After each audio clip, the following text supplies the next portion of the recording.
Scary Basement. Each week, me and my friend Roxy are drawn inexplicably and supernaturally to this basement, wherein lurks every scary thing that has ever been, including a living jack-o'-lantern with razors for teeth, a vampire who is angry you're getting your student loans forgiven, a woolly mammoth who has dreams that come true, and Skeletor from He-Man. I'm Mikey McCollar. And I'm Roxy Polk. Roxy, let's start out as we always do with the scariest thing that we saw this week. What went down in your life outside the scary basement that spooked you to your bones? So I was driving, and normally I don't pay too much attention to what types of cars are in front or behind me or whatever. Until I realized I've been behind this car for a really long time. It's going in the same direction I am. And you know what kind of car it was, Mikey? It was a hearse. That's where dead people go. Yeah, and so I was like, is there a coffin back there? Are they like going to a funeral or memorial or something? It felt like 15 minutes. It was probably more like 5 minutes, but it was like, okay, it's going the exact same way I am. What's going on? And then eventually I was getting closer and closer to my house. It was like, okay, why is it so close to my house? Where is it going? Maybe it'll just keep going.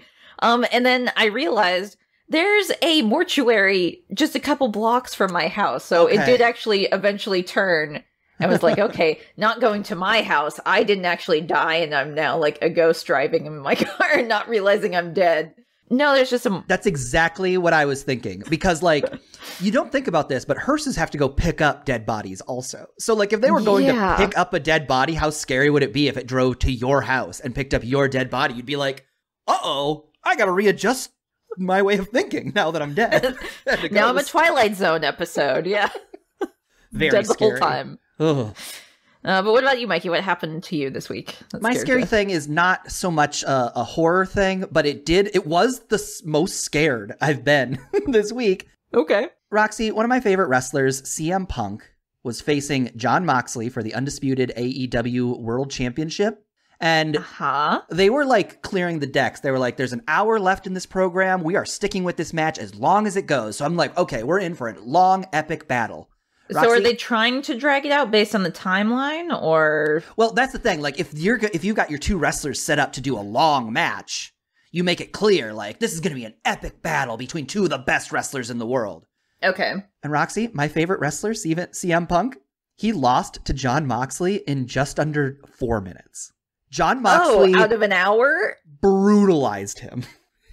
There's this very unique feeling that happened to me during this match, and it happens to me like when you're watching sports, when you're just like, you're realizing like, oh, my team that I'm rooting for, they don't have it today. And you're just, your stomach drops. It's like really the most tangible. I even feel like in movies when like a character I love is going to die, it's just like, okay, this is part of the story. Like I can even kind of justify it for that. With sports, when things go wrong, you're just like, okay, I guess it's just disappointment today. And you're just kind of stuck in there with the team too until it actually comes to the conclusion at the end of the game. So if you realize it halfway through, then you're just there for the rest of the other half being like, well, cool. I get to see you guys. It gets rubbed in even more. And which sucks. That I think is also like the other side of that coin is when your team, you know, and the Minnesota Vikings are down by 3 touchdowns. And in the last couple minutes of the game, they come back and make it a game. Like nothing is more exciting. And that's what I think is so great about pro wrestling is they can craft these kind of stories because CM Punk is going to face Jon Moxley again at the upcoming pay-per-view All Out. So it's like, I am really rooting for my guy to like come back from the depths. But so it's a great story. And if he does, it's how they get you plugged in. The one thing I don't understand though, is they had an entire hour to fill and then summed it up in 4 minutes. What was the point of that? Did they not talk to each other about how it needed to be drawn out a little bit more? They wanted to make the audience as shocked by that result as possible. Well, then what did they do for the rest of the 55 minutes, Mikey? What happened? They still had another match to go. That they were like, after this, we have as much time as we need. We're going to stick with both of these matches. So there was still another match, but then they kind of just like filled the time with other wrestlers coming out and giving interviews. And they were able to figure it out. Okay. Oh, why did I burp there? You were just so overcome with emotion that you had to burp for... Yeah, that's how my name. That's how my burps Jon work. Moxley? That bully, Jon Moxley. Speaking of bullies, here comes our bully, the Demon Bot. Hey, Demon Bot. Mikey and Roxy, this week you were assigned the 1980 film Friday the 13th. Did you watch the film, or are your souls forfeit? Yes, I did in fact watch Friday the 13th. Did you watch it, Roxy? Yes, I did. Whew. I think we're going to keep the our original. Souls. And then I even tried to watch the Michael Bay 2018 remake and had to stop halfway through. So I can safely say I only watched the 1980s one. Roxy, you know that you do not get extra credit for going beyond the assignment. God damn it. However, you may keep your souls, for now. Okay. I don't get a little credit for next week. It'll roll over. Accumulate it so I get 2 times the soul points. Doesn't sound like it, Roxy. Make sure you still watch the movie for next week. Yes, we watched the original Friday the 13th. Roxy, if anybody has not seen the movie, what do you say we give a quick plot recap so they can feel like they have? That sounds great. Let's do it. The year, 1958. The place, Camp Crystal Lake. The mood, ominous. A bunch of camp counselors sing a song in front of the fire before 2 of the sexiest of the bunch sneak off to go make out. They are then murdered by an unseen killer, with the guy being stabbed in the stomach and the girl being killed off screen. Presumably. We then move into the present, where camp counselor Annie wanders through town, looking for Camp Crystal Lake. When she stops at a local diner to ask for directions, she's met with hesitation, with one customer asking if she really wants to go to Camp Blood. Annie is offered a ride by a hefty truck driver named Ennis, before being stopped by a harbinger, whose name is Ralph, who tells Annie not to go to that camp, as it has upon it a death curse. On the drive, Ennis tells Annie about the 2 counselors who died in 1958, as well as a little boy who drowned at Camp Crystal Lake the year before that, in 1957. When Annie responds that those tales don't make her want to quit, Ennis accosts her for being as rock-headed as every other kid. Annie replies that, for having such a unique hot take, Ennis truly is, quote, an American original. She's dropped off outside a graveyard and continues her hike towards Camp Crystal Lake. At Camp Crystal Lake, we meet Steve Christie, the new owner of the camp, who is the son of the old owners of the camp. He welcomes new counselors, Marcy, Ned, and Kevin Bacon, to the grounds and immediately demands they get to work. They haven't even stepped out of their car, and he's already barking orders at them in his short shorts. The kids they will be looking after are coming in 2 weeks, so they've got to get the campgrounds ready. Steve then approaches Alice, who already has her nose to the grindstone repairing the gutters. Steve finds her sketchbook and notes that she is a good artist and that he can tell she doesn't like being a counselor. He asks Alice to stay the week and see if she can come around to the idea of working at Camp Crystal Lake, and Alice agrees. After creepily rubbing the face of Alice, who, remember, is his young employee, Steve goes into town, leaving all these immature camp counselors in charge of the place. Steve is such a fucking creepy weirdo. We then catch back up with Annie, who hitchhikes towards the camp with an unseen driver. Hint, never accept a ride from anyone you can't see. just common sense, really.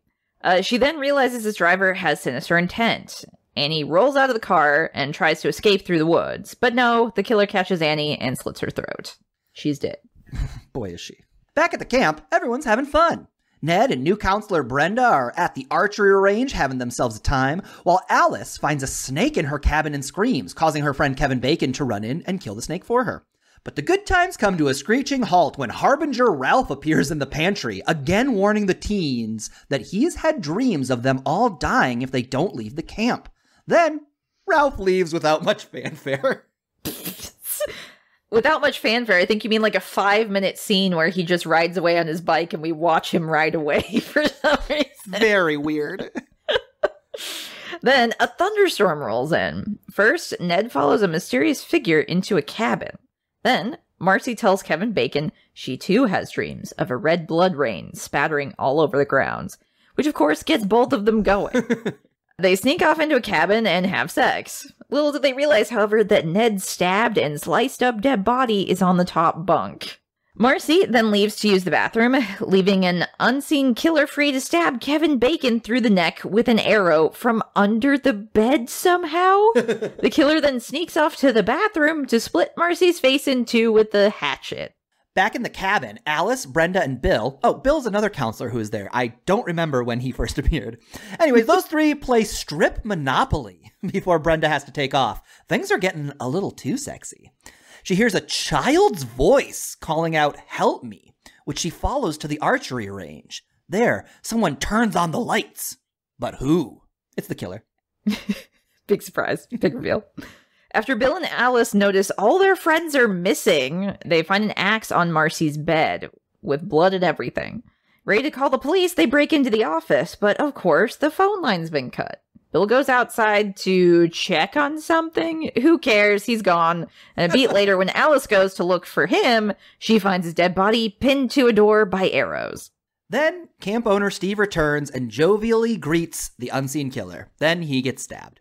Alice goes on to close the blinds, lock the doors, and grab a knife, but she's not alone for long, as Brenda's corpse then gets hucked through the window.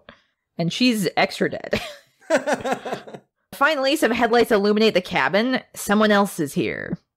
Brenda runs out and meets Mrs. Voorhees, an older woman who is a friend of the camp owners. She tells Alice a story about a little boy, Jason, who drowned at Camp Crystal Lake in 1957, a year before those two counselors were murdered. Then, Mrs. Voorhees reveals that Jason was her son. There's no reason for the subterfuge. It lasts half a second. It's so weird. She then goes on to say that the camp counselors were having sex while Jason thrashed in the water and died. Now, Mrs. Voorhees is on a quest for revenge against all Camp Crystal Lake counselors for letting her son drown. This is our killer, Jason's mom. We're then treated to a flailing sequence wherein Alice impotently tries to escape a murderous Mrs. Voorhees. After a few embarrassing attempts to escape in various different buildings, however, Alice is attacked by a machete-wielding Mrs. Voorhees out on the docks.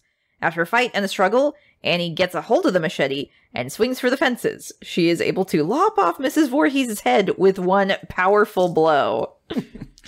Alice then climbs into a canoe and falls asleep. In the morning, as police officers arrive, she is pulled under the water by a monster boy. When Alice wakes up in the hospital, she asks if her friends survived. They did not. And then asks if anyone found Jason the monster boy. She is given another big fat no.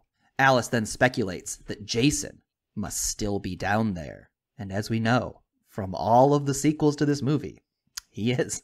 And Roxy, that's Sure the original Friday the 13th. Yeah, that's the original Friday the 13th. What'd you think of this movie? It's really interesting to see this being the first movie of this insane franchise that has spanned so many sequels and is so seeped into pop culture and everything.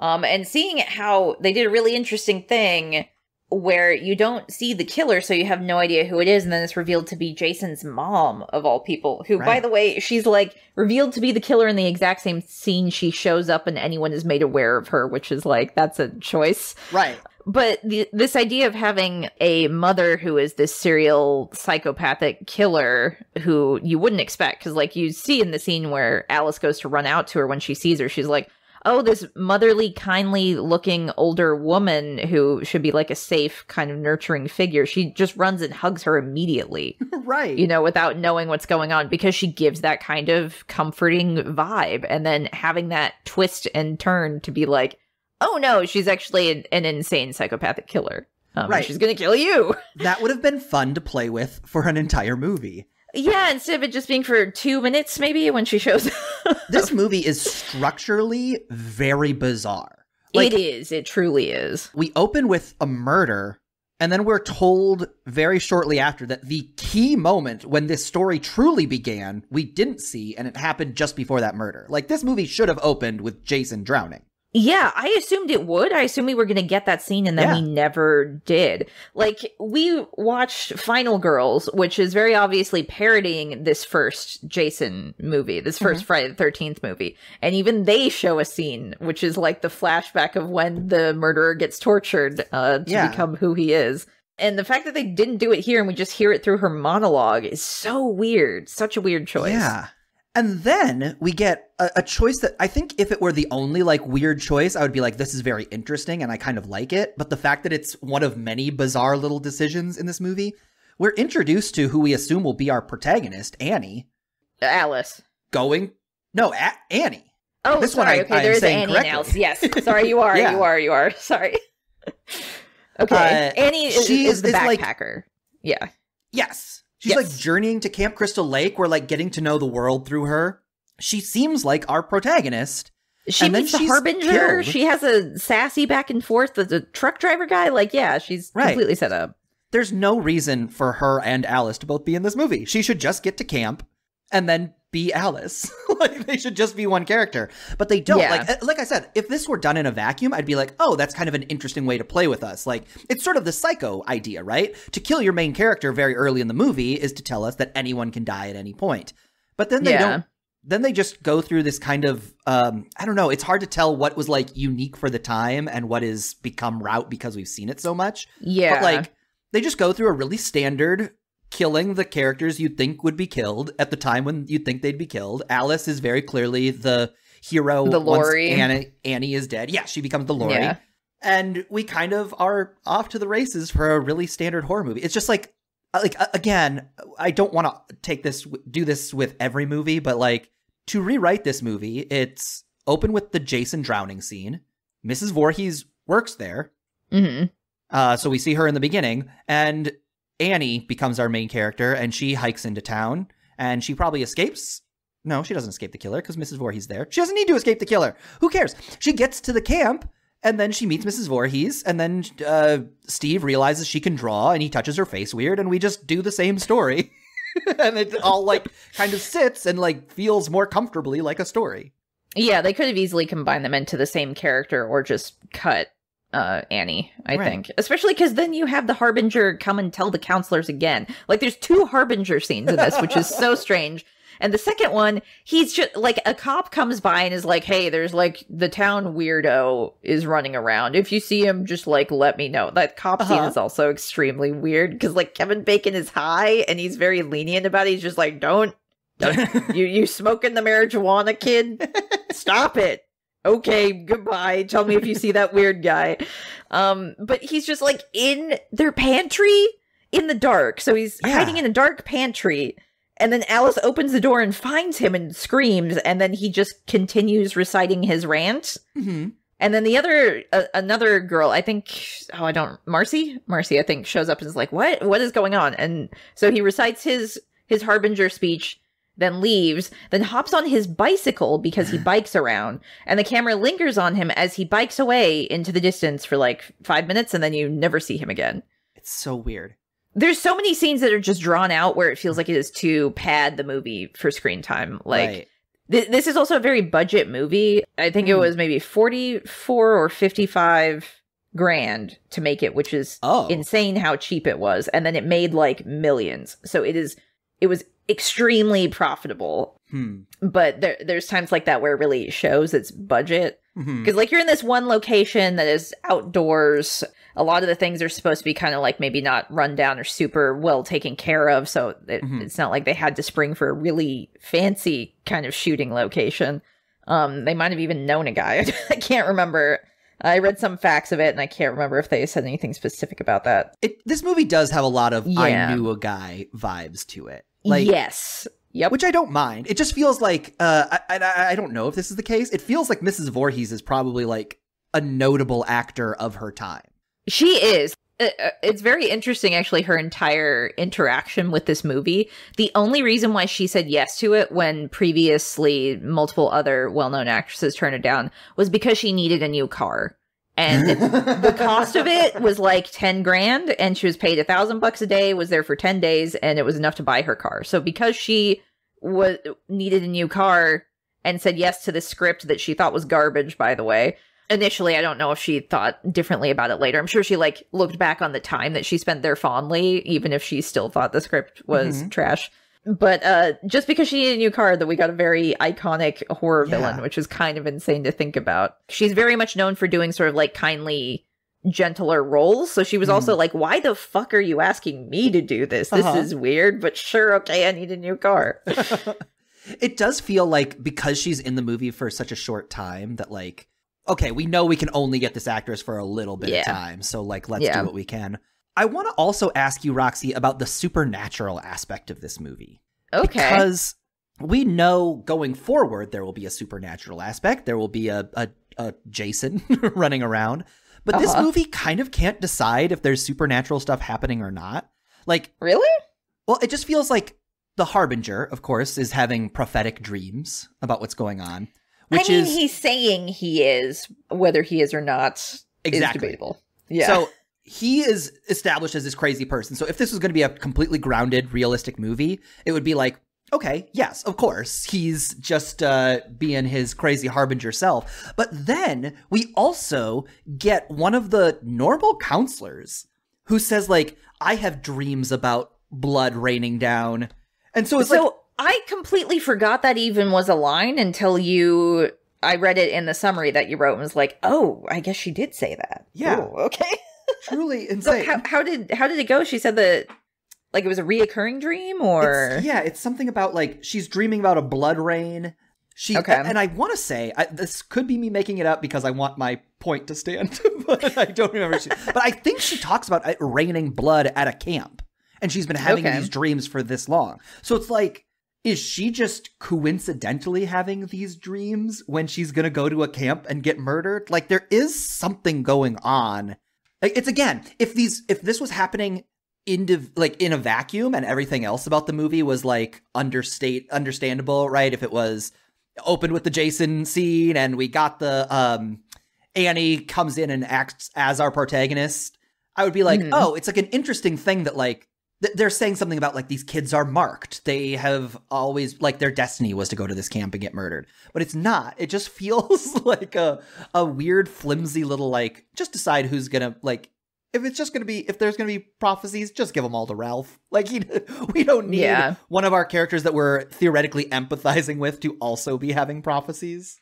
I also think that it didn't need to happen because I don't think there is a supernatural element to this at all. It's more about people just experiencing trauma or just being a little unhinged. Like, I think Ralph is unhinged, and then with Alice at the end thinking that Jason pulls her in and then waking up and being like, well, what about that boy? He's still down there. That's like the trauma she experienced with everything going on. Like, I don't think there was actually a zombie Jason that pulled her in. I think it's more of just the way that her trauma was manifesting and she was trying to cope with it in that moment. Yeah. But you could also debatably say maybe that is supposed to be supernatural because then in the sequels, Jason's a thing and whatever. The sequels makes it canon.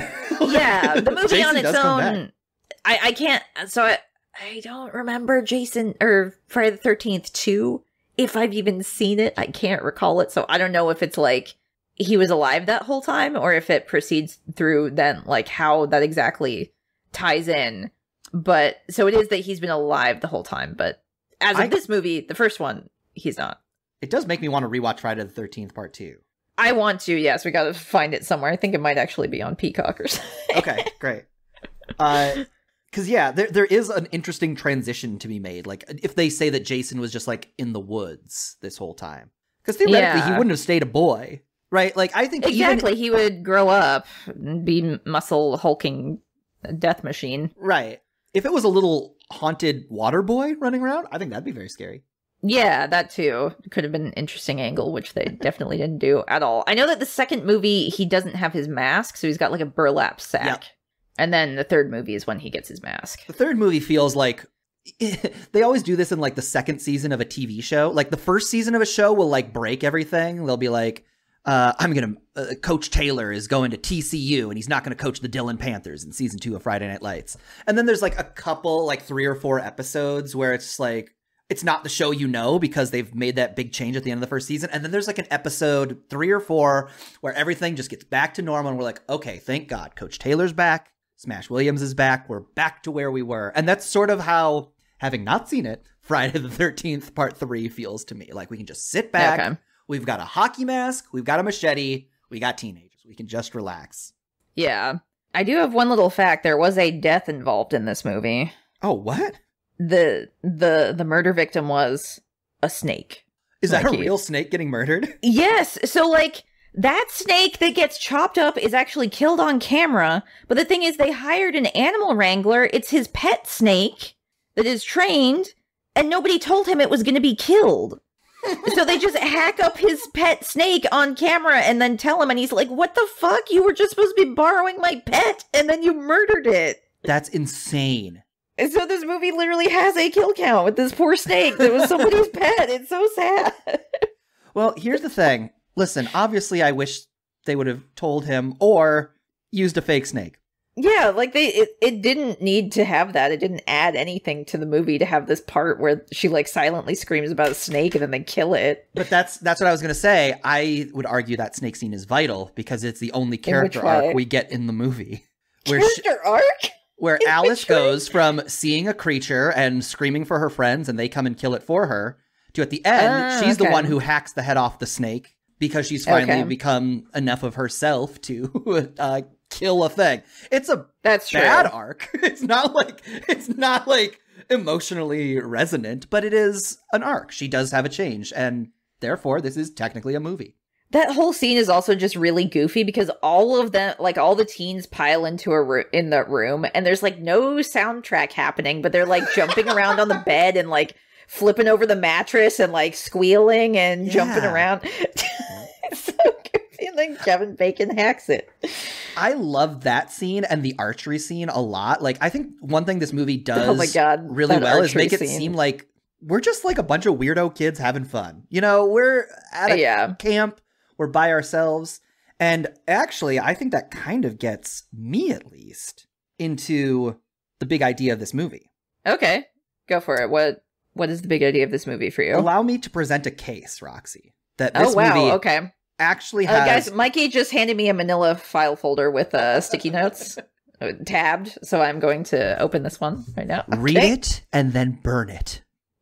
Okay. This information can't get out, and yet I'm going to talk about it on a podcast. Roxy, I think this movie has an interesting take on all older generations throughout history's predisposition to say that the kids are getting it wrong. The kids are not all right.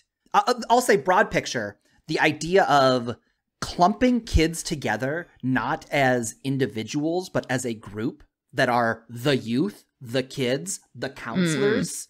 The horror that these teens are going up against is not anything specific to them. It is the ghosts of counselors past, right? This is Mrs. Voorhees had a crime committed against her by counselors at Camp Crystal Lake. And she is taking her revenge on all counselors throughout the generations because she doesn't see them as individuals. She sees them as the youth, as the counselors, as the people who it was the youth. It was the younger generation that killed my son. And we get so many examples of this that, like, once I started to think, like, oh, are we doing this? Like, her Annie's ride into the camp with Ennis. It might be Enos. I don't remember. He says, like, you dumb kids, you got rocks for heads. And she's like, oh, you're an American original. Like, yeah, that entire exchange is so awkward and funny. And also, like, it's like, I think that is it informs it. Saves the cat theme stated. Like, that's what the movie is about. It's like, you kids have rocks in your heads, and it's like, oh, aren't you smart? Aren't you clever? And because everybody's been saying that. It's been said since the beginning of time that we're like, and also it's not even like a tangible thing to be like, this is what you're doing wrong. It's just, I'm older, so I know better, so you young kids don't know anything. Instead of being like, this is a specific thing you guys are doing wrong, you know, that I'm doing right. Here's my thesis statement with my manila folder. Tabbed notes. But I would also argue that the reason Alice is able to survive this and what makes her unique is that she is an individual. Like, we get...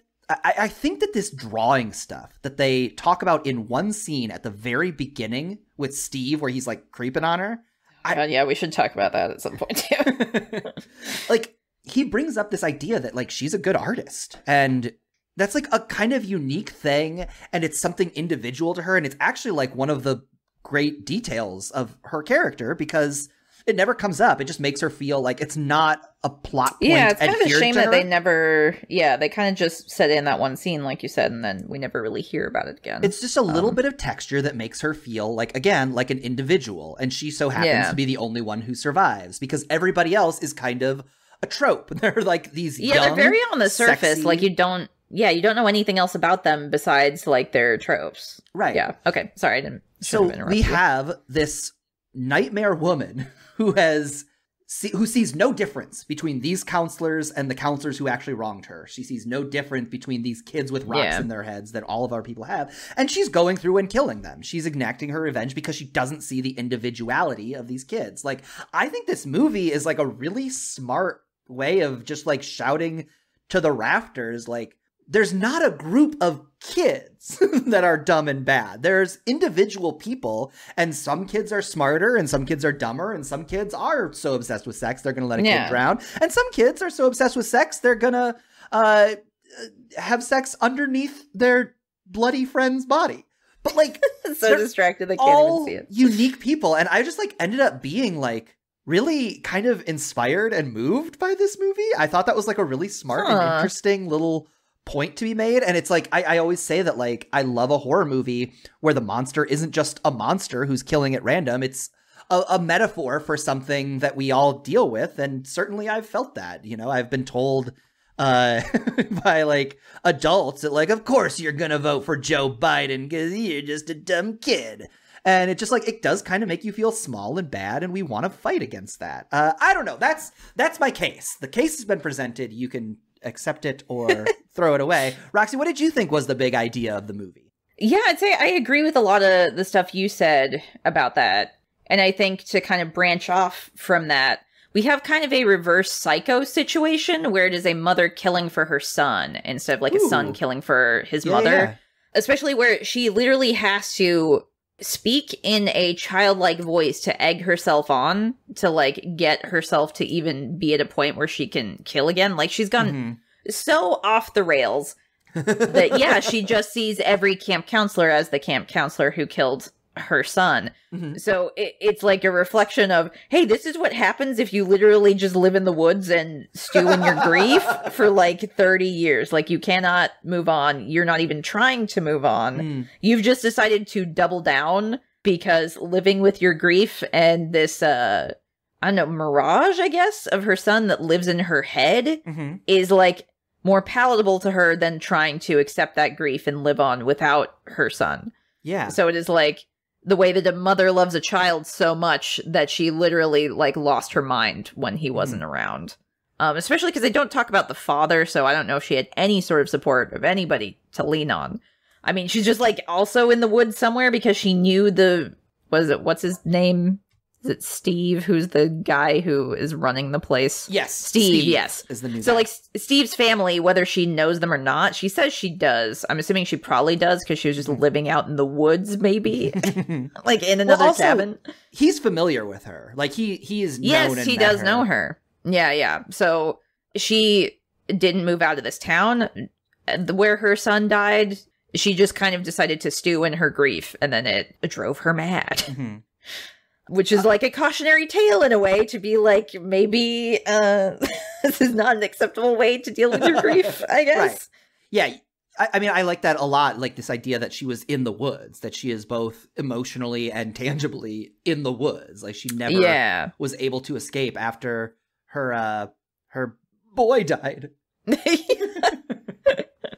And honestly, like she was working. So she also pawned off the, I guess, responsibility of her son on these teens who are not really prepared to be in charge of other living people while she was working too. So like maybe part of her blames herself to be like, well, if I wasn't working and was watching him, he never would have drowned. Although they never dig that deeply into it. I'd say they don't.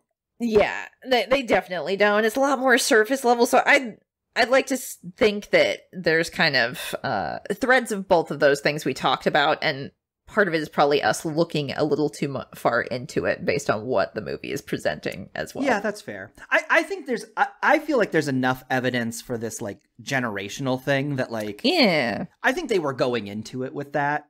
I think so too. But also, I'm enamored by this. I love a good thematic explanation that is like, she's in the woods, both emotionally and tangibly. Like, when we can just like, not just the one thing, but also the underlying truth is there too. Like that's always gets me every time.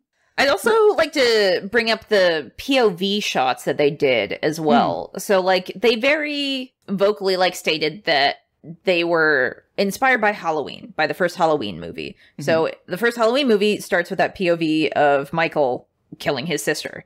And then when you take the mask off, you get the reveal, which this movie uses that POV in a very interesting way where it obscures the killer's identity. So you can't even tell the body type because you're just seeing from the killer's POV.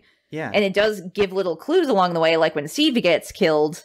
Well, I guess even for each step of the way, like when Annie gets in the car with her, she seems very, like, open and bubbly and confident because she just thinks she's talking to this, like, kindly motherly figure. Like, she doesn't think there's anything to fear from this individual. So she, gets in the car and is fine with it until, you know, the tables turn and she tries to kill her. And then Steve, who is already familiar with her, greets her, like, even though it's in the middle of the night in the middle of a forest, he's like, oh, hey, what are you doing here? Like, greets her very positively and friendly and then gets stabbed. So you're like, oh, that's interesting. Why would he be greeting the killer like that? You know, you'd assume if it's a menacing killer, these people wouldn't be so susceptible or wouldn't kind of hesitate to be like, wait, is this really happening? Is this kindly old lady actually killing me? Oh, she's actually killing me. So I thought that was an interesting way to kind of, like, seed threads about the killer's identity, even though I don't like how she's just revealed to be the killer in the same scene she's in. Like, I already harped on that before. But I think that was an interesting way to kind of give clues without being too overt about it. Yeah, so. I don't mind it. I'm like, my brain is working right now to, like, is there any other way to do that? And not really. Just because, like, you're right. Any sort of shot of the killer, even, like, from afar, like, starts to give hints about body type and hair color and stuff. Like, and all of a sudden we're like, I feel like the only part that I would argue is unfair is when Annie is running away in the woods from the killer. We get a couple shots of, like, workman pants and boots that it feels like probably Mrs. Voorhees. I don't remember what she's wearing in the last scene, but that's probably not what she was wearing. And it almost feels like that is kind of a bait and switch. Yeah. And it is a little unfair. Like, we're just not going to show. She's never been introduced until the scene that she's there, so there's no way you could, like, guess at it being her, which it felt like they were trying to hold it off to be like, oh, who could it be? Not exactly in, like, a smart enough whodunit sort of way. Like, they weren't seeding clues in that way. But you gotta at least show that character, even if she's just in the diner and has a line or something. Or if you do see her in the flashback. I went back to the diner scene just to, like, I was like, she must have been in the diner scene. There's no way that the first time... She absolutely was not. Oh, okay. Yeah. But it was like, that would be such a good way to get everybody, like everybody knows about her and the Jason stuff, and they kind of, like, look over and they're like, oh. It feels like that's totally the way to do it. Yeah. I did have you mentioned they never talk about Jason's dad. I had a theory. Oh, really? Okay, let's hear it. What about the Harbinger? Oh, he is married. They talk about how his wife is looking for him and she'll be sad if he's not home. But I can't remember if they say the wife's name. Yeah. And I mean, it could have been a thing where it was out of wedlock as well, for all we know. Well, also, I was like, well, maybe they're just living together. I don't know that we necessarily got anything from Mrs. Voorhees that implied she wasn't still engaging in the town. Like, I almost could see, like, the reopening of Camp Crystal Lake being what spurs the, like, homicidal tendency back on. Yeah, like she doesn't do it out of season again. Yeah. She got away with it back in the past, and then Camp Crystal Lake closed down. She's like, great, the camp counselors are gone. And then when camp counselors return, then it's time to... I try to get out, and they keep pulling me back in. That's ostensibly from The Godfather, but also they say it a lot in The Sopranos. This idea that, like, she could have just been a normal member of society and had her husband, who becomes a drunk, right? Because he also lost his son and is just kind of fumbling around the town, and she's struggling too, but God bless him. And then, Jason comes back and hockey masks them all up. Yep. That would be cool. I mean, I guess we get sort of a version of that in the sequels where, he gets to hack them all up, I guess, eventually. Roxy, do you have a question for me? I sure do. So there's a scene on the docks where our teens are chatting about what kind of ice cream flavor would you be and why? And I thought, why don't we do that quiz too? Why don't we do that BuzzFeed quiz from the 80s? So Mikey, what flavor of ice cream would you be? And why? I would be, it's a Cold Stone flavor. Okay. It's called Somewhere Over the Rainbow. And it would have all right, cake batter and Kit Kats and Nestle Crunch all chopped up and mixed into it. Oh, wow.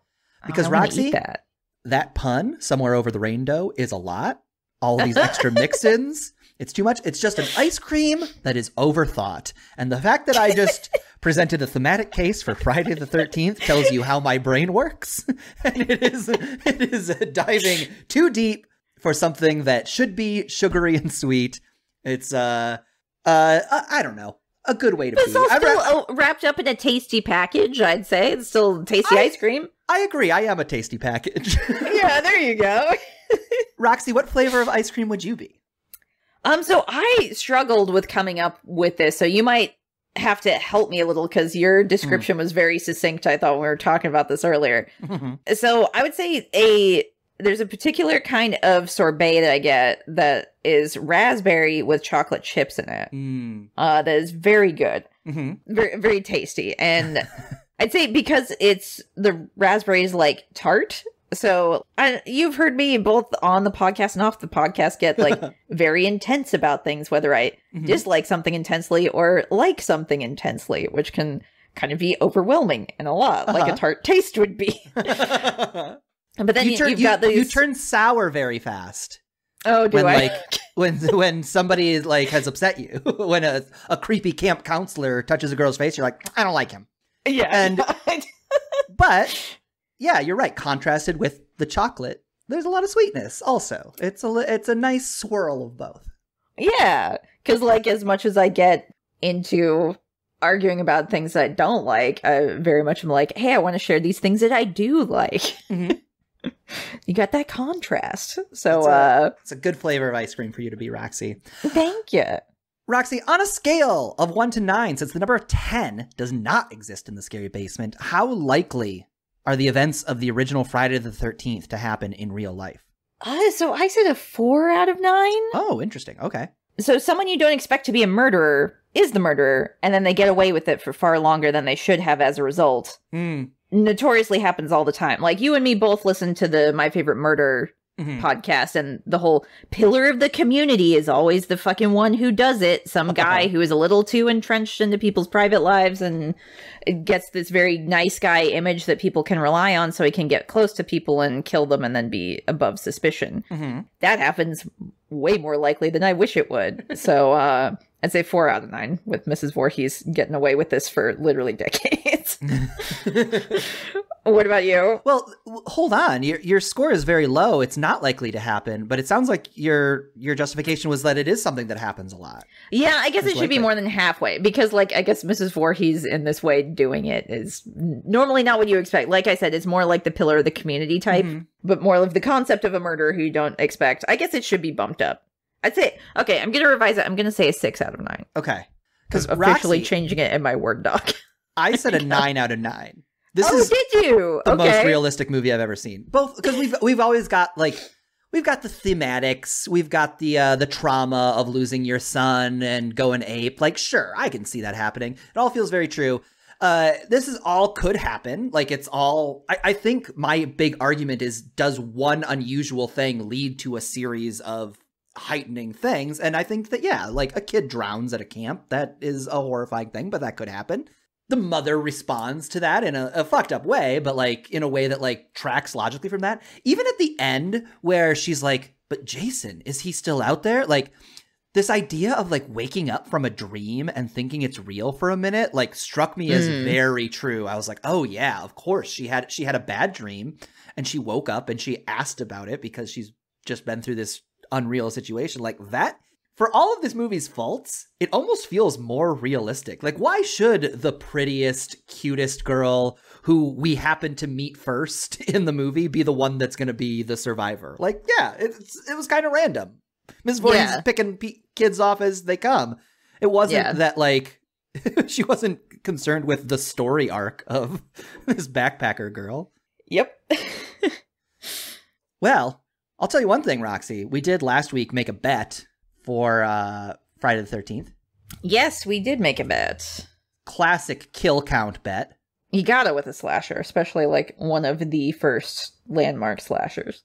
I always think that like these older movies have a lower kill count, so I said 6. Yeah, and I said 10, because why not 10? You were much closer. I got 9. My count was 9. 9, okay. So, all right. Great work. Wait, Roxy. Wait, hang on. Wait, what is the tally for that? Roxy, you have 29 points. I have 22. Tied with 2. Mikey. Something will happen at 30. And we're getting there. Oh boy. It could be the next episode if you don't pull this back, Mikey. You're right. Okay. I'm gonna focus. I'm scared. You gotta think really hard about this. Oh, hold on. My phone's ringing. Oh, okay. Oh, hold on. I should take this. It's my mom.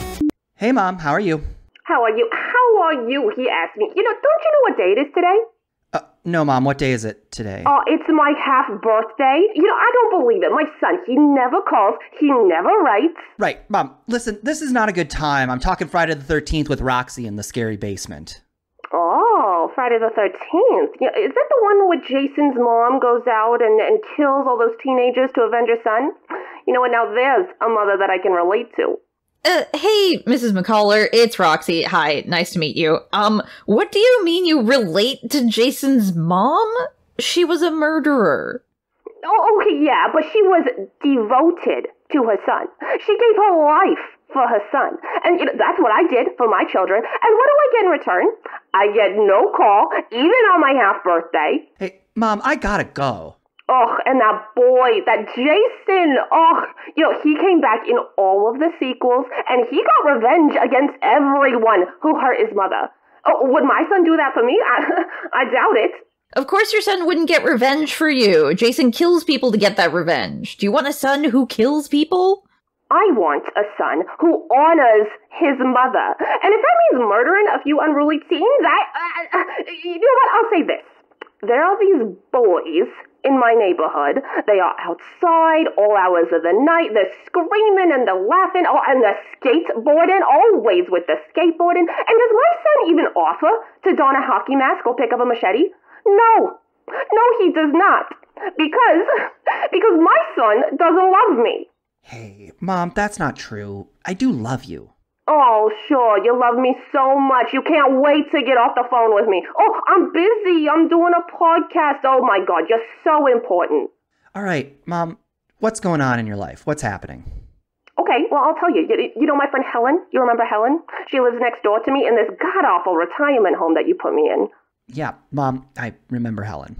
Okay, well, Helen hosts a little get-together. She's got tea and cookies. She goes into her apartment with all the girls that we play bridge with, and she doesn't say one word to me about it. I'm sorry, that's really too bad, Mrs. McCullough. Yeah, doesn't it make you want to put Helen in a sleeping bag and just smash her into a tree until she dies? No, it doesn't, Mom. I like Helen, and honestly, even if I didn't like Helen, I would not want to serial kill her like I was a freaking Jason. You know what? Your expectations of me are, to be honest, unreasonable. Say, Mikey, do you remember Krista Miller, the little girl who lived next door when you was growing up? Yeah, well, guess who she's podcasting with now? A doctor. Yeah, Mother, you've made it abundantly clear that you don't approve of my choice in podcast partners. Guys, I'm like right here. Okay, but you didn't let me finish. You know what? You never let me finish. Well, now Krista Miller is podcasting with a doctor, and guess what that doctor just did? What's that, Mom? He took Manhattan. That's great, Mom. Listen, I am not Jason. I have no interest in taking Manhattan. Fine. You just leave me here to rot then. Rot in Richfield, Minnesota, and not take me in Manhattan. Which you would take if you loved your mother. Look, Ma, I do gotta go, all right? Good night. Oh, you know what? The way you talk to me, you might as well put a machete in my heart. That was pretty intense, Mikey. Are all of her calls like that? No, that was a good one. Oh, okay. Speaking of people I don't much like talking to, here comes the Demon Bot. Congratulations, Mikey and Roxy, you have successfully reviewed Friday the 13th. Your souls are safe for another week. For next week, you must watch the 2018 film Butterfly Kisses. If you do not, your souls shall be forfeit, and I will claim your bodies as my own.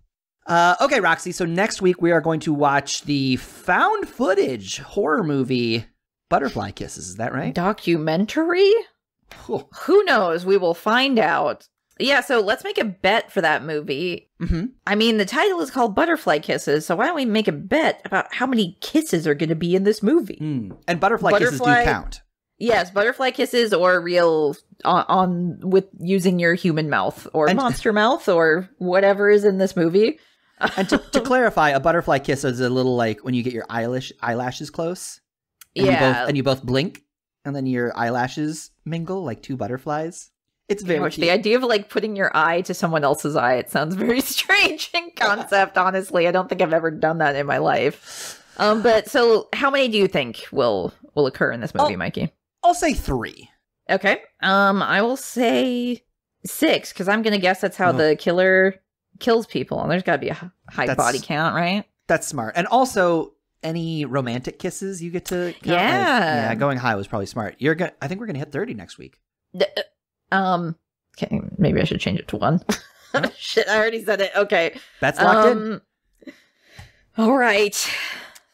Roxy, we've talked a lot about scary things. Murder. Jasons. Going to camp away from your parents. Creepy dudes who are dating teens. What's something that's making you happy?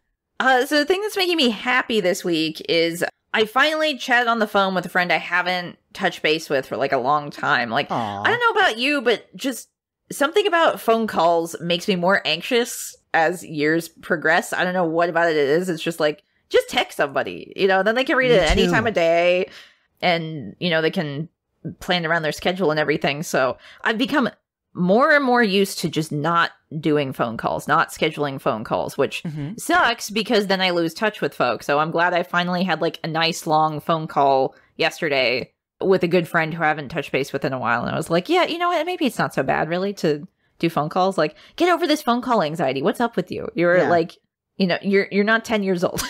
You can do it. You're right, though. I've always argued that phone calls are more stressful, even than like Zoom calls or Discord calls, just because it's the worst of both worlds. You're on the spot, right? You're talking in real time. It's not like texting where you can take a beat and think. Yeah. You don't have to worry about delivery. But you can't see the person's face. So you don't know if they're like if they're like looking away or if they're like scowling at you. You never know. You never know what's going on. I think you're right. Phone calls are bad. I love a Skype call. Especially like in work settings, like any time when they're like, oh, it'll be easier to do this on a phone call than in an email. There's just like a surge of anxiety that like grips me. That I'm just like, no, just email it. Then I can refer back to it later and remember everything that you said. Right. Unbelievable. Yeah. So I agree. Skype calls, Zoom calls, Discord call, much, much better. Love them. I'll tell you what's making me happy. What? I want to know. What's up? Roxy, it's weirdly, I think this is the second thing that's making me happy that should have made you happy. Oh? It's another thing about Nier Automata. Oh, okay, wonderful. Another week with this. What could it possibly be? It was a story from Kotaku. Okay. The headline is, she convinced men on Tinder to buy Nier Automata and then ghosted them. Okay, I saw this title but never actually read the article, so I'm very excited to find this out. I'm sure we'll have the link in the show notes as well. Okay. It's just a very cute little story about this girl who was on Tinder, and she was like, hey, I love Nier Automata. You should buy it. And these guys do, and then she ghosts them, but like, they get a good game out of it. Truly, yeah. Fandom is cool. I think it's a cool little game. I like this game a lot. Did any of them like message her back to be like, hey, thanks, that was a really good recommendation, even if you ghosted me? I don't know. I'm sure they did. It's so funny. And then it's also just like, they make a lot of jokes throughout the article about like, a lot of people would be like, wow, I can't believe how easy it was to impress this girl. I just had to buy a video game. And then editor's note, the bar is low. It's just a very fun little story that I enjoyed poking through. That's rad. So it's like, not just is it a fun story, but the article is like very fun to read. It's a good article also. It's like funny. Okay. That's rad. That's it. Roxy, that's going to end the episode of Scary Basement. Let's now do some haunted plugs. So, Roxy, where can people find you on the internet? So you can find me on Twitter at Roxy Polk, and I am also on Twitch as at Roxy Polk. I don't know why I did that. It's spooky. I Spooky also noise. am on Twitter at Mikey McCollar, and you can find me on Twitch at twitch.tv/Mikey McCollar. Also, you out there listening, make sure to give us 5 stars 5 scary stars on your favorite podcast review app, or just leave a review on Apple Podcasts. Also, don't forget to share and scare this podcast with your friends. Finally, as always, do not sign any contracts offered to you by demon robots.